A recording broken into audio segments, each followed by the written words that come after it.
বিশেষ করে যে দিল্লি যারা বসবাস করছে বাঙালি, তাদের উপরে অকথ্য অত্যাচার চলছে। তাহলে দিল্লি তো আর একটা রাজ্য, এটা তো দেশ নয়। পুরো দেশটা হলো ভারতবর্ষ। সেই ভারতবর্ষের ছড়িয়ে ছিটিয়ে সারা ভারতবর্ষের মানে প্রত্যেকটা রাজ্য, প্রত্যেকটা জেলা, প্রত্যেকটা শহরে থাকবে। তাহলে এইটা কেন? দেখুন, প্রথম কথা হচ্ছে এই যে বাঙালিগুলোকে না ওই দেশে পাঠাতে পারলো, দেশকে পাঠাতে হবে তো। যদি অন্য কোনো দেশের মানুষ যদি পশ্চিমবাংলায় বা ভারতবর্ষে আসে, তো প্রশাসনের কি কাজ, আমার দেশের কি কাজ? তাদের চিহ্নিত করে তার অন্য দেশে পাঠিয়ে দেওয়া, এইটাই। কিন্তু এখানে কি হচ্ছে যে এদের একটা কোনো দ্বীপে রেখে এসছে, এরা তো ওখানে আর একটা রাজ্য তৈরি হয়ে যাবে, দেশ তৈরি হয়ে যাবে। তারা ওখানে একটা হয়ে আর এক রকম মানে জায়গা তৈরি হয়ে যাবে।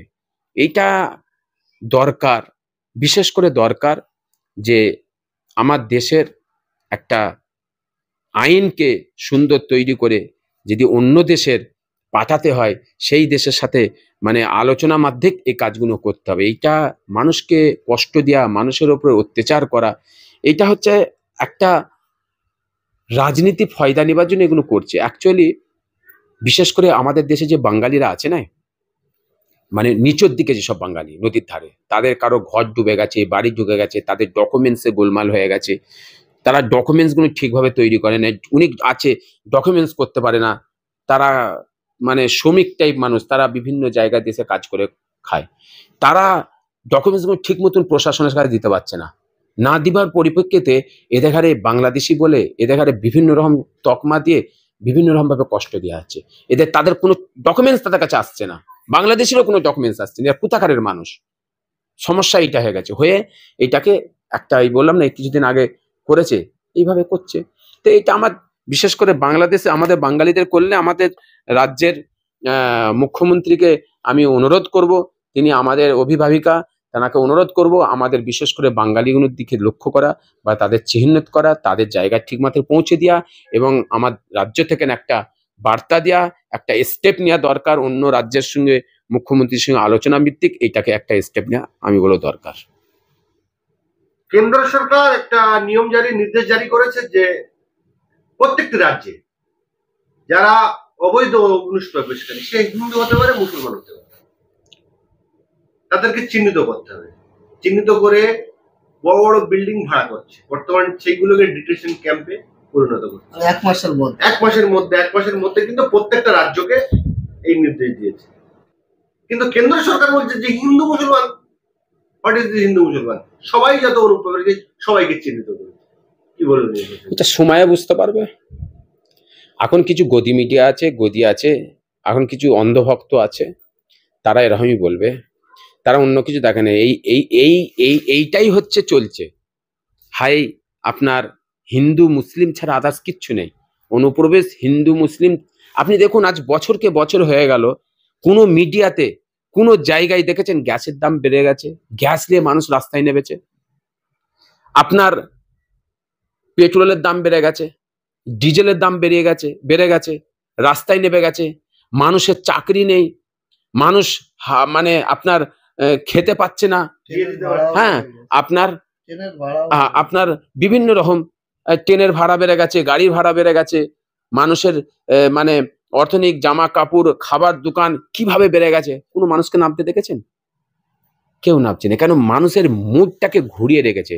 এই যে হিন্দু মুসলিম যে একটা মানুষের ভাবটাকে ভেতরে তৈরি করে রেখেছে, এই ভাবটা মানুষের মাথা থেকে সরছে না। আর এইটা যখন যার বাড়িতে হচ্ছে সে চেঁচামেচি করছে। আজকে অনেক হিন্দু, কজন মুসলিম গেছে আপনি জানেন? ওদের লিস্ট দেখেছে কত হিন্দু ভাই আমার ঢুকে গেছে ডিটেনশন ক্যাম্প, কত হিন্দু ভাই আছে, এটা খোঁজ নিলে বুঝতে পারবে। তো এটা আমাদের সজাগ হতে হবে, আমাদের পশ্চিমবাংলার বিশেষ করে আমাদের পশ্চিমবাংলার লক্ষ্য করতে হবে, পশ্চিমবাংলার মানুষ বিশেষ করে হিন্দু মুসলিম সকলে আমাদের সজাগ হতে হবে। সবচেয়ে বেশি সমস্যায় পড়বে হিন্দু ভাইয়েরা আমাদের, কেননা মুসলমানরা জানে আজকে মানে কিছু কম হলো 30 বছর ধরে মুসলমানদের উপর অত্যাচার চলছে, মুসলমানদের বিভিন্ন রকম অ্যাটাক করা হয়, সবসময় পাকিস্তানি পাকিস্তানি বাংলাদেশি বাংলাদেশি করে রাস্তাঘাটে কাজ করতে, কোনো জায়গায় কোনো কাগজ জমাতে গেলে, ব্যাংকে কিছু করতে গেলে তাদের মুসলমানদের ডিটেলস বারবার করে চেক করে পেপার নেয়। তো মুসলমানদের পেপারের সমস্যা নেই, মুসলমানদের কাগজপত্র সব ঠিক আছে। হিন্দু ভাইদের মধ্যে একটা জিনিস ঢুকিয়ে দিয়েছে যে তোমাদের চিন্তা নেই, তোমাদের ভারতবর্ষী, তোমাদের কাগজ থাকুক না থাকুক, যদি তোমাদের এইটাই থাকো তাহলে প্রধানমন্ত্রী হোক, গৃহমন্ত্রী হোক, কেউ এই কথাটা বলছে না কেন যে অনলি ফর মুসলমান যারা আছে তাদের সমস্ত কাগজ দেখাতে হবে? এই কথাটা কেন বলছে না? কেন বলছে সকলের কথাটা বলছে কেন? একটা কথা বলুক, শুধু মুসলমান যারা আছে তাদের কাগজপত্র সঠিক রাখতে হবে, যারা খ্রিস্টান আছে তাদের কাগজপত্র সঠিক রাখতে হবে, যারা অন্য ধর্ম বিবলম্বন করছে তাদের কাগজ হচ্ছে সঠিক রাখতে হবে, পাঞ্জাবিদের কাগজ সঠিক রাখতে হবে, হিন্দু যারা আছে তাদের দরকার নেই, তোমাকে এমনি আমরা ঘোষণা করে দিছি। এইটা কেন বলছে না? এটা বুঝতে হবে। যারা হিন্দু ভাই যারা আছে, যারা তারা বলুক, তারা সরকারকে বলুক যে আমাদের জন্য একটা আলাদা কাগজ দিয়ে দিন, আমাদের জন্য আলাদা একটা আইন বের করে দিন। এইটা তো করছে না।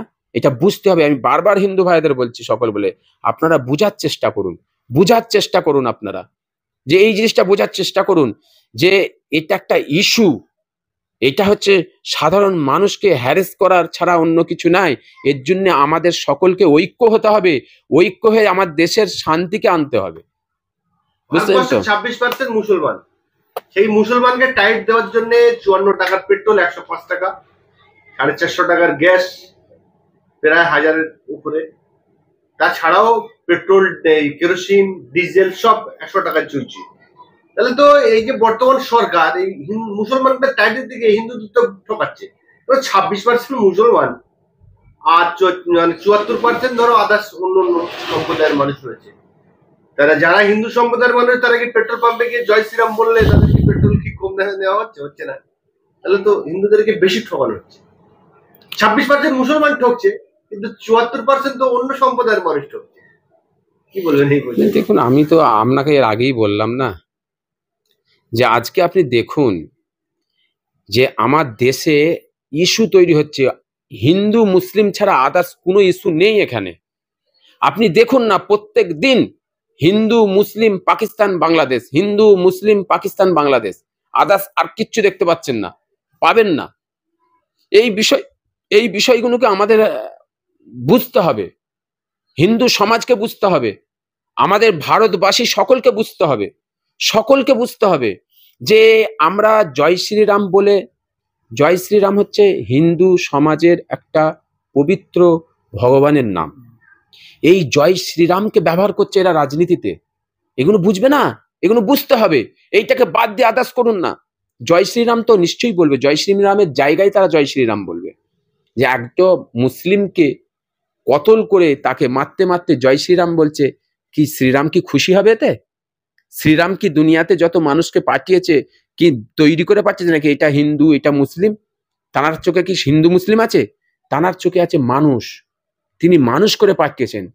তিনি লজ্জিত, শ্রীরাম লজ্জিত আছেন যে পৃথিবীতে আমি সবচেয়ে সুন্দর করে পাঠালাম মানুষকে, আর সেই মানুষ আমার নাম দিয়ে আরেকটা মানুষকে হত্যা করছে। তিনি লজ্জিত। তাই আমি এদের বলি, এরা না রামের, না হিন্দুর, না মুসলিম, না কোনো জাতির, এরা একটাই হচ্ছে তারা হলো সন্ত্রাস। এদের বিরুদ্ধে আমাদের গর্জে উঠতে হবে, এদের বিরুদ্ধে আমাদের লড়তে হবে। আমি বারবার সকলকে বলতে চাই, যখন একজন হিন্দুকে মারবে, তুমি তো মরে যাচ্ছ, ওকে মেরে দাও। তুমি যখন মরে যাচ্ছ তো তুমি ওকে মেরে মরো, আর 5 জন দেখতে থাকে, সেই 5 জনও প্রতিবাদ করো। যখন এই প্রতিবাদ চালু হয়ে যাবে, যখন এই জিনিসটা চালু হয়ে যাবে, দেখবেন এই সন্ত্রাসরা আর এগিয়ে আসবে না, এগিয়ে আসতে সাহস পাবে না। এই জন্য আমাদের সতর্ক হতে হবে, আমাদের জায়গায় দাঁড়াতে হবে, আমাদের প্রতিবাদ করতে হবে। আমরা কি খাবো সেইটার প্রতিবাদ করতে হবে। আমরা বাঁচবো কি করে, আমাদের বাচ্চারা ভালো এডুকেশন পাবে কি করে, আমাদের বাচ্চাগুলোর কাছে কি করে কলম হাতে ধরিয়ে দেবো, এইটা আমাদের চিন্তা ভাবনা করতে, এর দিকে আমাদের এগিয়ে যেতে হবে।